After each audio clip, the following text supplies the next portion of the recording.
মুসলিমদের আবেগ, ভালোবাসা ও দীর্ঘশ্বাসের নাম ফিলিস্তিন। নবী রাসূলদের পুণ্যভূমি প্রাণের ফিলিস্তিন যুগ যুগ ধরে দখলদার ইসরায়েলের নিকট জিম্মি হয়ে আছে। মাসের পর মাস, বছরের পর বছর ধরে কীটপতঙ্গের ন্যায় আমাদের ভাই বোনদেরকে, আমাদের সন্তানদেরকে হত্যা করা হচ্ছে। কিন্তু আমরা কি এখন পর্যন্ত তাদের জন্য আশানুরূপ কিছু করতে পেরেছি? 2024 সালের রমাদান মাসে সিরাতুল মুস্তাকিম ফাউন্ডেশন গাজার মাজলুমদেরকে সহায়তা করার উদ্যোগ নিয়েছিল। উম্মার প্রতি আমাদের দায়বদ্ধতা ও মুসলিম হিসেবে গাজার সাধারণ মানুষের পাশে একটু দাঁড়ানোই ছিল এই প্রকল্পের উদ্দেশ্য।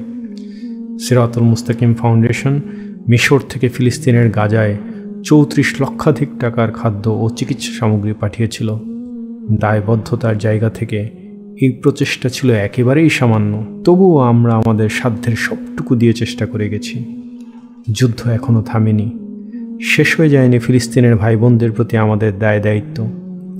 যেখানে ফিলিস্তিনের শিশু, বৃদ্ধ, বাবা মায়ের আর্তনাদ এখনও থামেনি, রক্ত ঝরা বন্ধ হয়নি, সেখানে আমরা কিভাবে থেমে যেতে পারি?